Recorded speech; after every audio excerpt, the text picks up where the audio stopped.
live stream on the Pajero that I've got that I'm working on. In fact, this is the one that's been sitting for 5 years waiting for all the bits and pieces to come together and get done. And now this Pajero is no longer going to be sitting for 5 years.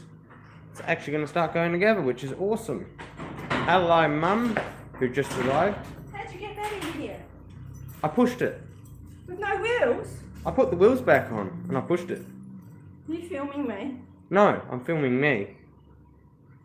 Cool. So anyway, I have the shocker out. That was the dodgy one. And actually, we couldn't get in the ones we wanted to. And then they said, oh, we have these ones on the shelf. And then I just pulled that one out. I was like, oh, so they're selling me the exact same ones that came out. Sweet. So the ones that are a little bit more expensive, they're the ones that are coming, we're going to be getting in the next couple of days alongside all the engine bearings. Also, some extra good news. I found a supplier for the rotors and the brakes for the rear discs on this vehicle. So now it's all lined up. This thing is definitely going on the road within a month. I reckon within a month, this thing will be pretty much roadworthy. And all it needs is all the work done to it. And by the way, when I say roadworthy within a month, I don't necessarily mean it's going to be done in a month. I mean, everything it needed, everything it needs will be all ready to go. It just needs the engine finished, which is still in the back. And as I've been saying, there is the thing about the engine. It's in bits and pieces. You need all the bits and pieces to put it together. There's little bits and pieces there that we're checking as we go. So essentially the way my dad wants to play it out is we put a little bit together, we check it. If it's good, we'll keep going. If it's bad, we'll stop, we'll order in the parts, and then we'll keep going from there, and we'll just cycle it like that. That's the way he wants to do it, because we're not necessarily rich, we don't have a lot of money, so do it bit by bit like that. You have to wait for the parts before you can check anything else, and sometimes it takes a little while. Excuse me. That's disgusting. When I mean disgusting, I mean I just got over a cold, and now my brother's getting it, and he's had to go to work today. So this side needs to be done still. This is what this side looks like. I've actually damaged the CV joint boot, so I might have to get another one of those. And here is the assembly, all in bits and pieces. I was actually taking out this bolt here, so please, guys, if you can, make sure to comment and let me know that I have to do that bolt up, because I might forget completely about it if I have to skip it. Well, if I can skip it. I mean, the wrench is in there still, so if I'm missing a wrench, I'll go looking for it. So if I leave that there, I should be okay. I have no need for it anywhere else anyway, so it's a good marker to say, hey, you forgot to do this bolt. Why is the wrench here? It's a question that's going to come up. Why is this wrench here? So what I might do is see if I can replace this CV joint. If I have to replace that CV joint, I'll get it done by professionals, sort of like a today sort of thing, because I got to pull this out and put a new one in because I've damaged the boot. Now, I don't think the bottom one is in bad condition. I think it actually looks pretty good. I think they all look pretty good. Like I said, this didn't need to be replaced, but now it needs to be because I damaged the boot. However, I do have a sneaky way out. If I clean this enough, I could use a silicone to hold it all together so that it doesn't leak. Doesn't mean it's going to last, but it does mean it's going to be a lot better. So as we can see, there's grease here. It looks pretty good. I can't really fault it. No way I can fault that. This looks a bit grubby and disgusting, but honestly, all the parts look in really good condition for its age. And as we can see, that shock is up. It's right up there. So to get all this apart within the last few minutes, not only have I had to unscrew all this assembly, but before I can do that, I literally have to do an assembly which is under here. I can't exactly get in there because I don't have my towel, but it's hiding right there. It's dropped. So as we can see, that assembly right there, that's the spring that goes to the front. So I'm bad coordinated with this thing. I can't coordinate. Is this bar? I can't coordinate to this. It's literally that bar right there that goes across the front of the car. and it meets up over here. This bar right here, it's screwed back there before the transmission, so it's like 1.5 meters long. You have to unscrew it and make it loose, but not unscrew it all the way. It's just loosen it. It doesn't say unscrew it. And it literally says, with the disassembly, replacing of a shocker, to also unscrew those 2 top bolts, remove this plate, and then put the new shocker in, then as reassemble. You know, I'm looking at this now. That is a filthy looking CV joint cover. So it might not be a bad idea, because they're in really good condition. They're so tight, those CV joints. That means this is in really good condition. It's just those CV joints look terrible. So if I can, I should get CV joint boots, prolong the life of these ones, so if these let go, they don't let go of all the grease. But it's a lot of work, so maybe not. I mean, we're already halfway. I'm just making sure this doesn't have too much load on it, so it doesn't have weight on it. There isn't weight in this position, but in other positions there is likely to be weight. And also, when I lift this up, it gets high enough that you should be able to get a shocker in there. I've never actually done a shocker before, so this is my first time ever doing the shocks. But it's one of those things, you've got a manual, you've got the skills already, you can just do it, and it's super simple, super easy. Yeah. Don't know what else to talk about other than just updating the engine still in bits and pieces. It's how I last left it, and we're doing other jobs around the place. So the engine's right here. Why does Dad keep knocking this thing off? It's meant to be covered, and this is what it looks like. So it's still in bits and pieces, still needs reassembly, but we're getting there. I want to check this turbo out, and if I can,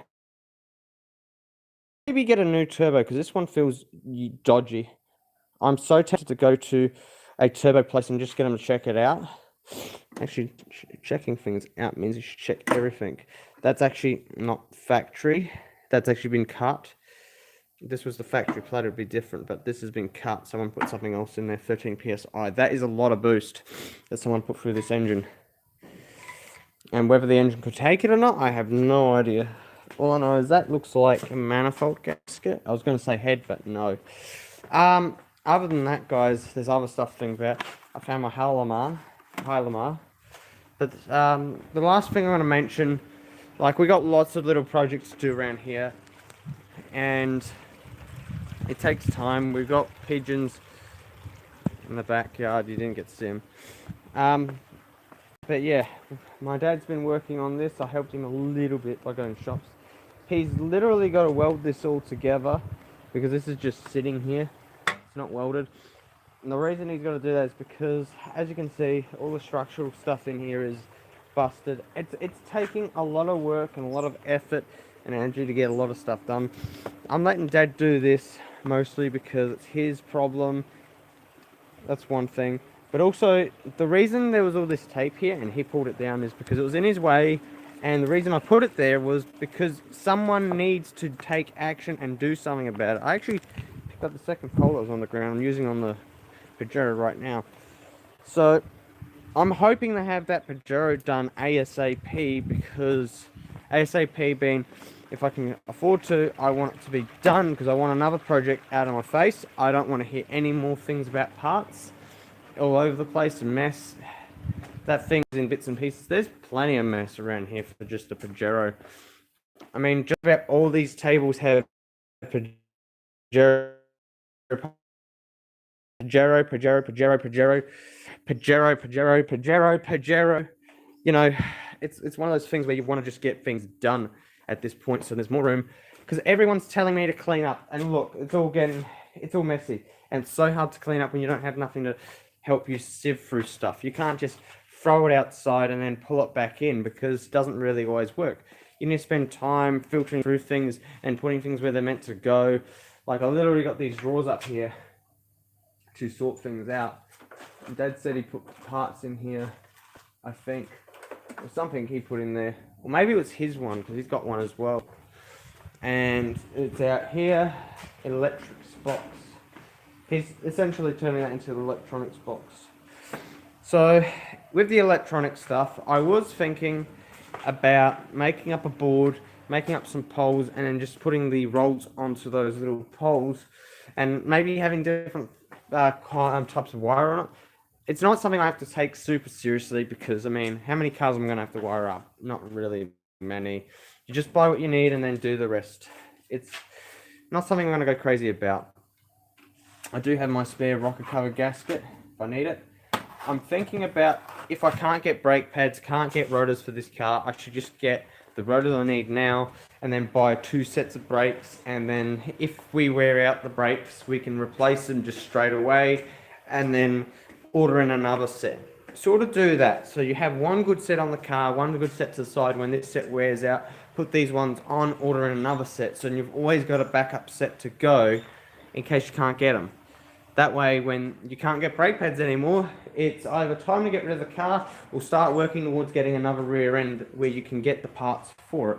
I mean, there's always going to be parts available. It's just the scarcity is what the problem's going to be, and knowing who to contact for these parts. So, guys, I'm done here for now. I will just ask right now if anyone has these convex mirrors. These ones actually work really well if you know how to use them. But for some people, their eyes get strained by looking at them. I don't have that problem. I find these are very useful for seeing anything besides you and into the other lane. And it helps you see a lot more. Whereas with the flat ones, they're 1-to-1 ratio. These are like 1.5 to 1 ratio. Maybe 2.0 to 1. I have no idea. But we need a new mirror in here. So, not the whole mirror, just the, oh, yeah, okay, fine, we'll just say the whole mirror because there's the piece of glass that's broken and we need the glass, not necessarily the mirror. But it is a bit cracked, so just a tiny crack in it. It's not something that a little bit of glue couldn't fix. It's not noticeable. But I think at this point, I'm done making this video. It's gonna get painted sometime. It's gonna have a custom-made service log. I'm thinking that we should also replace this heat. What is it called? It is not a heat shroud. It is literally insulation wool. It even says all these specs. It's a 4056, 400, 2,476 cc motor, 750 RPM, 7 degrees after top dead center, 35%. 2.5. I have no idea what those numbers mean. Anyway, guys, thanks for watching. Have a great day or night wherever you are in the world. I gotta go and do some more work because I got another shocker to remove. And then when I get the brakes, I gotta do the brakes. And then we're done. Car is able to go back on the road again. Based on this. Not necessarily the motor. It won't drive under its own power just yet.